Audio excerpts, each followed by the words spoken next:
Hello friends, hope you all doing well. So today here in this video I will discuss about the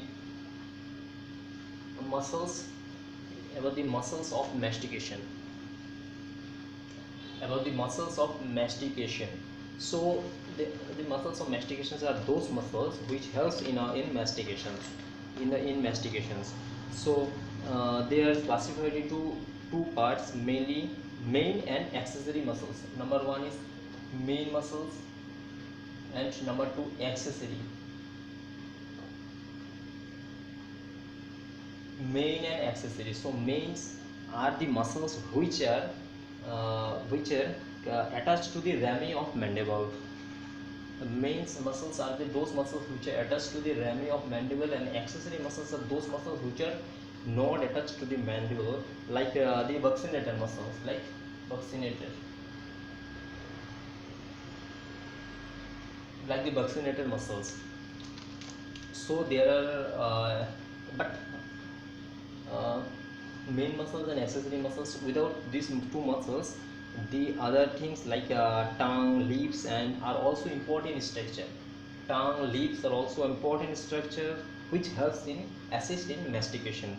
So there are four muscles of mastication, main muscles of mastication. Number one, that is number one is temporalis.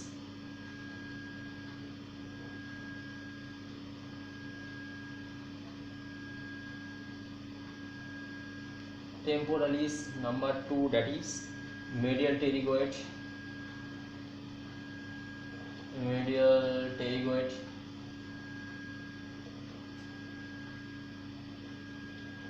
Number three, lateral pterygoid.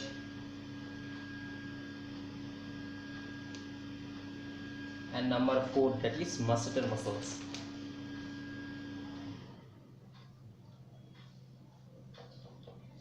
And masseter, temporalis, medial pterygoid, lateral pterygoid, and masseter muscles. These four muscles are the main muscles of mastications.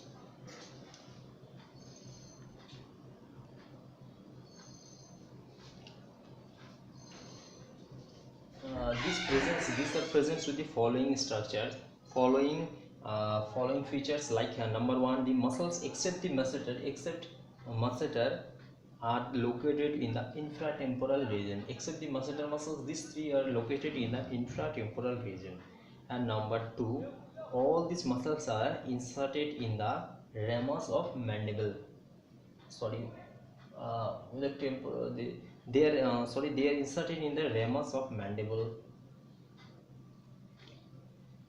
These three muscles, without medial pterygoid, lateral pterygoid, and masseter muscles, are inserted into the ramus of mandible, and all these four muscles are innervated by the branches of the anterior divisions and the trunks of mandibular nerve, which is the branch of the trigeminal nerve. And number four, their vascular supply is derived from branches of maxillary vessels. Their vascular supply is derived from the branches of the maxillary vessels. And number five, all act on the temporomandibular joint. All act on the TMJ or the temporomandibular joint. So these are the features of all these muscles. Now we'll talk about the temporalis muscles. This is the temporalis muscles. This muscle is called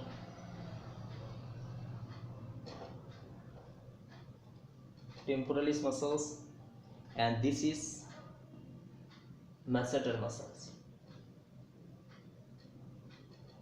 Temporalis muscle, this is masseter muscles, but here we will discuss about the temporalis muscles. At first, temporalis muscles is a fan shaped. You can see here, this is a fan shaped, and anterior fibers are vertical while posterior fibers are almost horizontal. Anterior fibers are vertical while the posterior are almost horizontal. And origin of the temporalis muscle is temporal fascia, and the fossa, and the temporal fascia. Origin of temporalis muscle is temporal fascia and temporal fossa. Origin is temporal fascia and temporal fossa. And the insertion of the temporalis muscles are tip antrum and the posterior borders and the medial surface of coronoid process of mandible. The chronous process of the mandibles are the insertion of the temporalis muscle and the anterior border of the ramus of mandible, and the nerve supply of the temporalis muscles. The nerve supply of the temporalis muscles.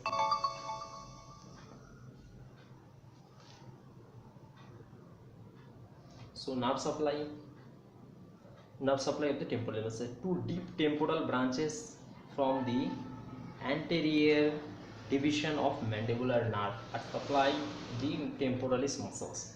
Like the two deep temporal branch from the anterior division of mandibular nerve are supply the temporalis muscle. And action of temporalis muscles. Now the action of the temporalis muscle is anterior and medial fibers elevate the mandible to occlude the teeth. It's elevate the mandible to occlude the teeth, and the posterior fibers retract the mandible after protrusions. So this is the functions of the temporalis muscles. So now the masseter muscles. This is the masseter muscles, and I will discuss about the masseter muscles here. So you can see the masseter muscle here. It is a quadrilateral in shape. And has 3 layers. Masseter muscles has 3 layers, and they are: number 1, superficial. Number 1 is superficial, deep, and intermediate.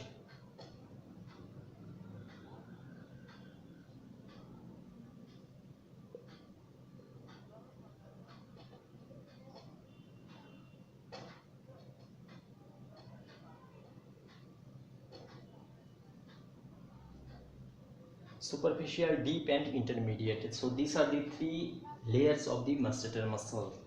So origin of the masseter muscle is lower border and the inner surface of the anterior 2/3 of the body. It is zygomatic. So lower border and the inner surface of the anterior 2/3 of the body.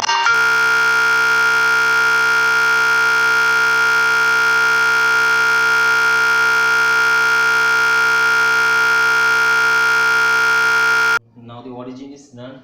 Posterior and zygomatic. Insertion of the masseter muscle is large central area on the outer surface of ramus of mandible.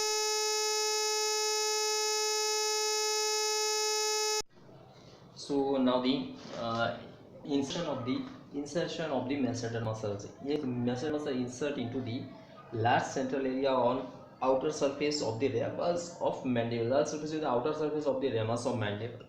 And number 2, that is adjoining surface of coronoid process of mandible. So these are the insertion of the masseter muscles. And so now the nerve supply of the masseter muscles. So anterior division of the mandibular nerve, it is supplied by the anterior division of the mandibular nerve. This is the nerve supply of the masseter muscles. Now the action of these masseter muscles. Action. Number 1, it's elevation of mandible to approximate the teeth. Number 1, it's elevate the mandible.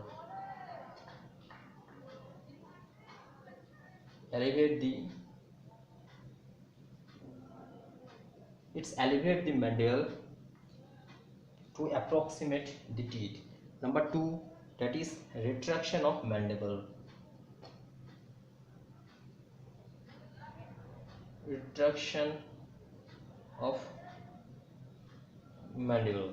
And number 3, the superficial fibers helps to protrusion of mandible. So these are the functions of these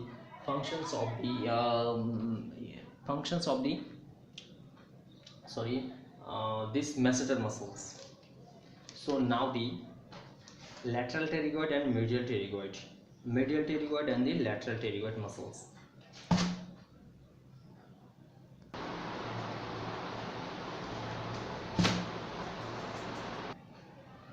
now the lateral pterygoid and medial pterygoid muscles. This is the lateral pterygoid muscles. This muscles is called lateral pterygoid muscles, and this is medial pterygoid.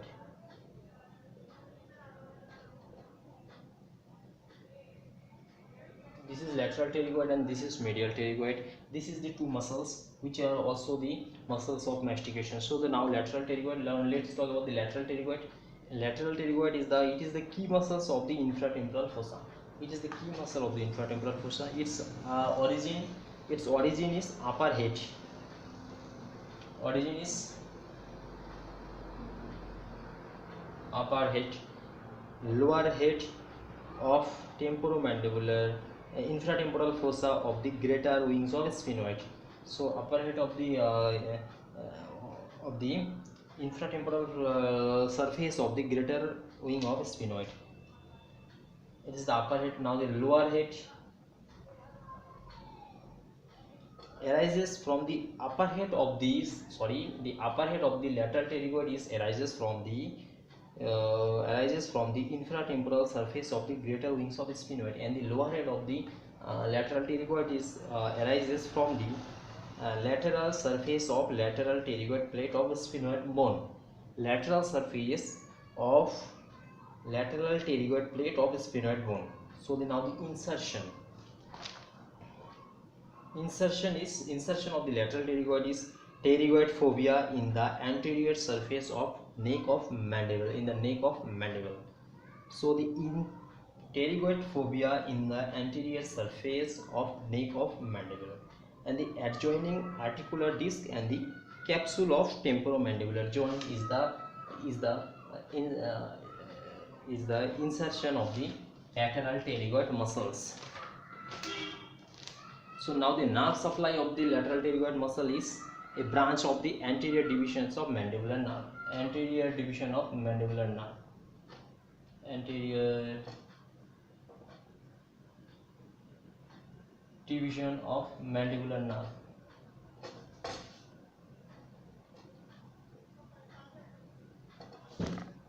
Mandibular nerve. Anterior division of the mandibular nerve. And actions of the lateral pterygoid muscle is it assists in depression of mandible to open the jaw, and it protrusion of mandible along with the medial pterygoid, and it helps in the side to side movements of the jaw and the grinding of food between the teeth of the same order. So these are the functions of the lateral pterygoid muscles. Now the medial pterygoid muscles, the last muscle, that is medial pterygoid muscles. This is the medial pterygoid muscles, and it is thick quadrilateral muscle. It is a thick and quadrilateral muscles,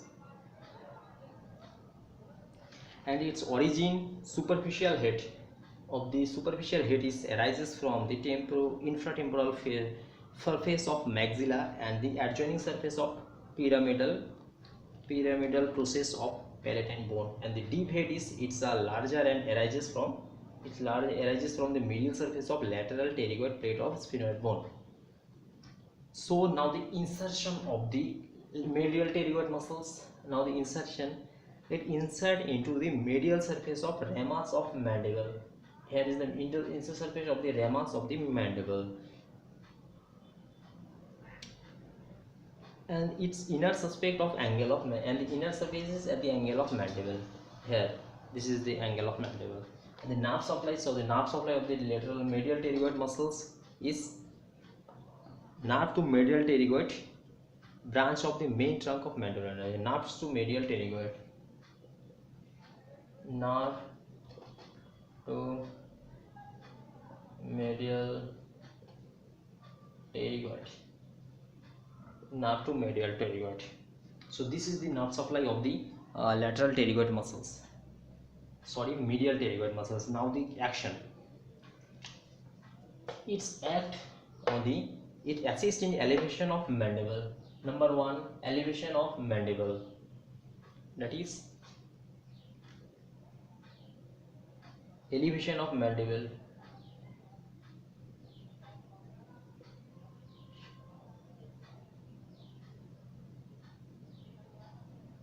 elevation of mandible. Number 2, its protrusion of mandible, and it helps in side to side movement of the jaw and the grinding of food between the teeth of the same side.